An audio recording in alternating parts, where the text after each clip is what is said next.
Now, some challenges for you. Jot these down. I'm going to go through them very quickly now, as we rush to a conclusion here in about 13 minutes.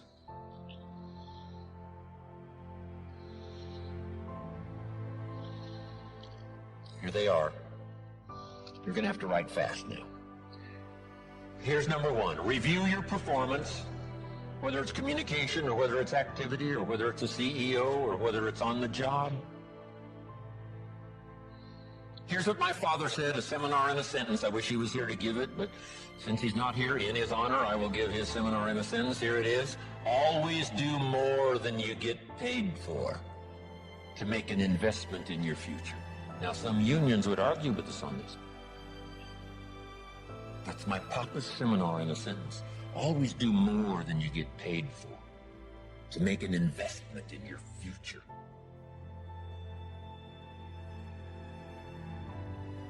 My father was so unique. Papa said if it's raining, you can't fix the roof.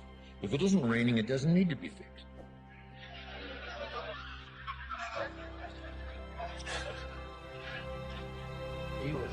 He was a grand old man. Wow, this guy. So review your performance, your language with your children. Just go over that and say, have I been too harsh and too strong, too stubborn? Should I learn to be easier, mix more compassion with the tough stuff I have to deal with? Yes. You know, prayer will help sometimes. If nothing else, dear God, help me. Say the right thing, not to ruin it all by poor communication. Here's the next on my list. Face your fears. I don't know what challenges you might have in going over the stuff we've been going over in terms of amending your philosophy or going back and, redoing some stuff that you might have messed up. Face all your fears. That's how you conquer them. Don't dismiss them. Just face them.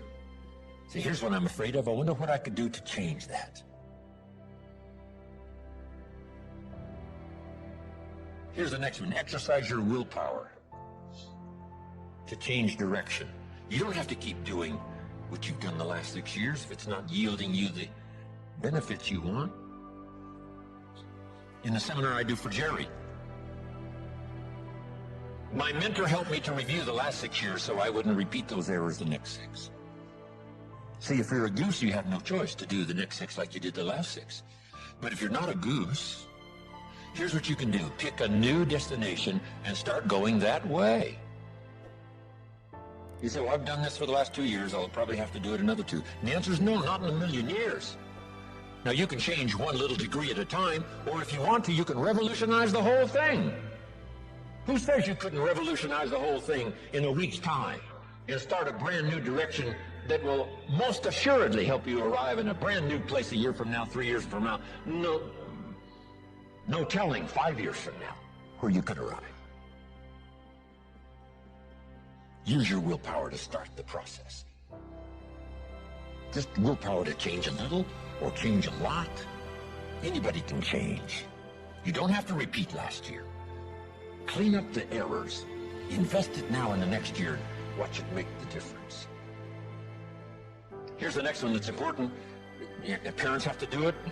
We ask our kids to do it, but we've got to do it. Admit your mistakes. Sometimes you have to admit them to others. Here's some of the best words in the English language. I'm sorry. The reason why those are good words is because it could start a whole new relationship. It could start 2 people going in a whole new direction. I'm sorry. Simple, easy. Not easy, but if you get this done, the turnaround can be dramatic. The early years can be big in payoff. And here's the big one. Admit your mistakes to yourself. You don't have to babble about them to everybody in the neighborhood. But it doesn't hurt to sit down and have a conversation with yourself and say, there's no use kidding myself. Here's where I really am. I've got pennies in my pocket and I got nothing in the bank. That's what I said after the Girl Scout left my door. I had a conversation with myself. And I said, I don't want this to happen anymore. Next, refine your goals. I don't know what ambitions you've had up until now, but this weekend would be a good time to start the process. We're going to talk about our goals workshop before our session is over this weekend. Maybe that will help stimulate you to set some higher goals, reach for some higher purpose, go for something beyond what you thought you could do. By the time this weekend's over, you might double, triple, quadruple the amount of goals, purpose, all the things you think you can accomplish. You could multiply that by 10 by the time we finish here on Sunday. Here's the next one: believe in yourself.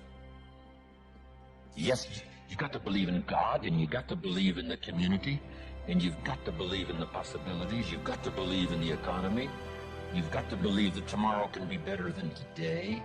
But here's the big one: believe in yourself. There isn't a skill you can't learn. There isn't a discipline you can't try.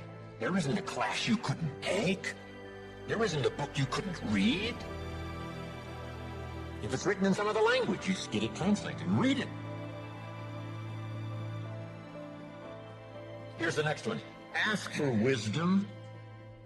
This is communication of the highest source. Ask for wisdom. Ask for wisdom that creates answers. Ask for the wisdom that creates faith to believe things are possible.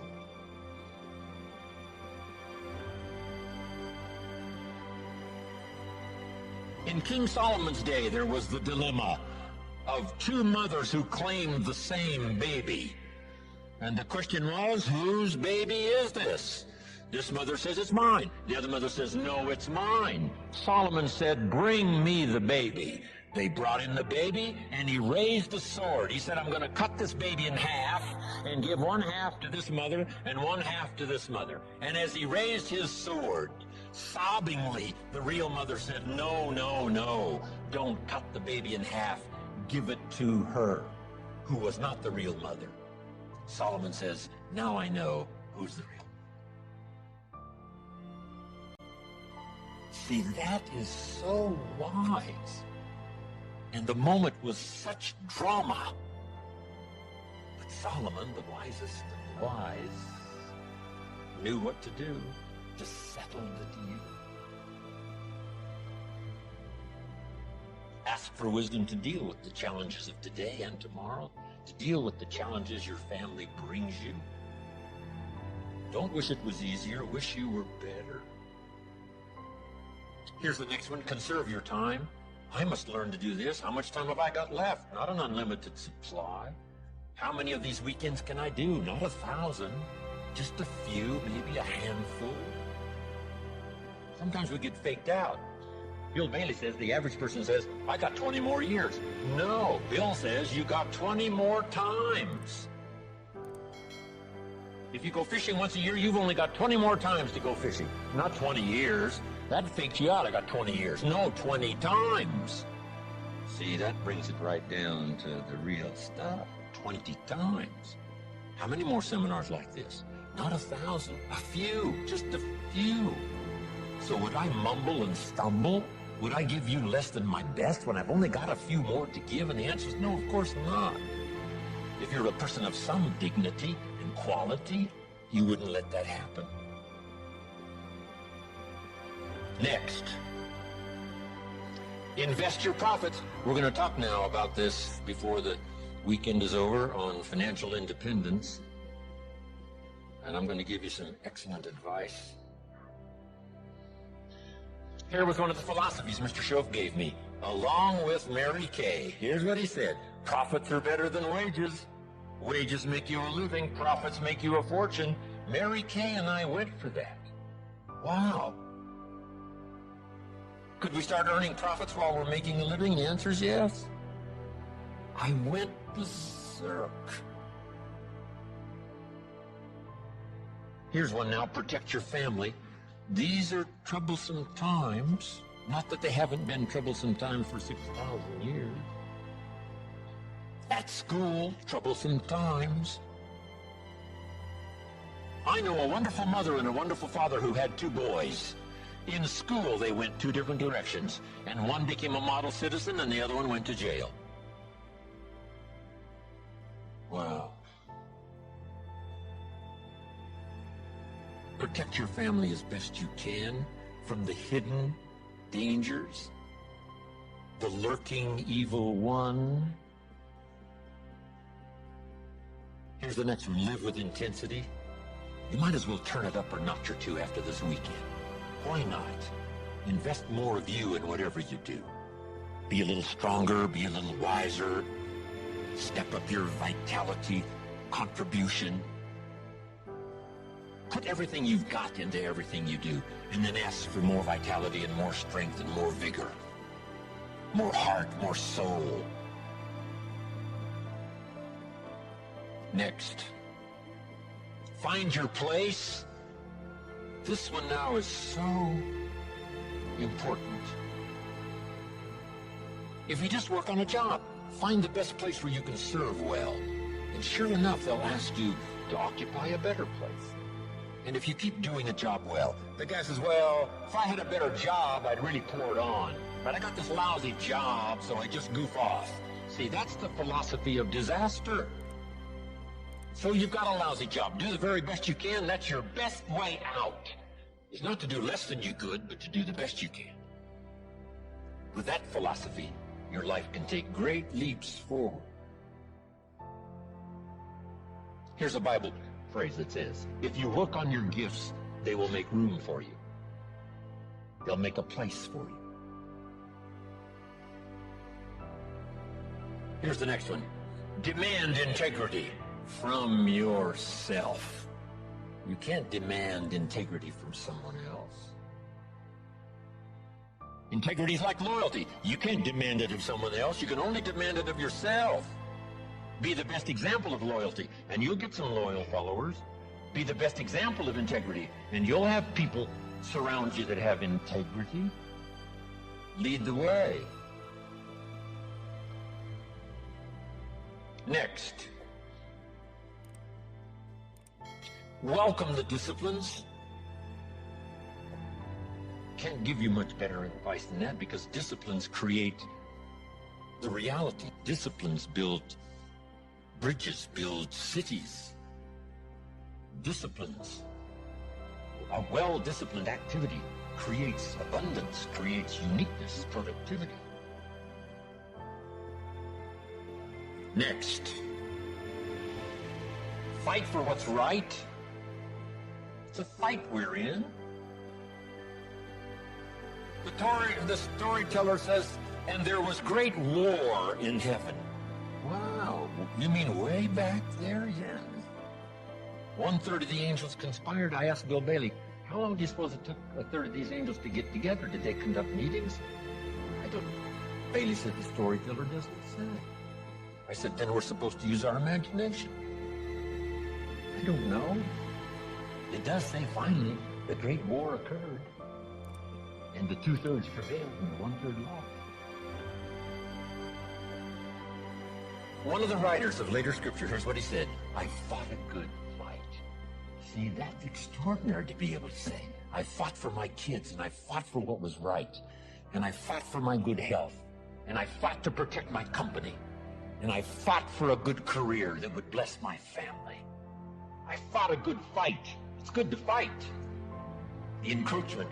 Opposites are in conflict, and we're in the middle. And if you want something valuable, you got to fight for it.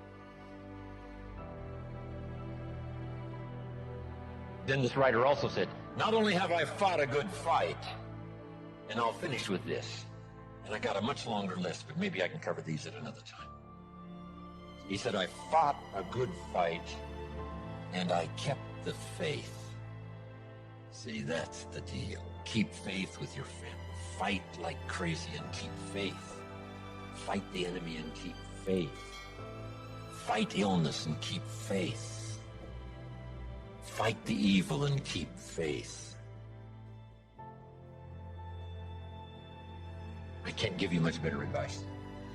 So thank you very much for your attention. I appreciate it.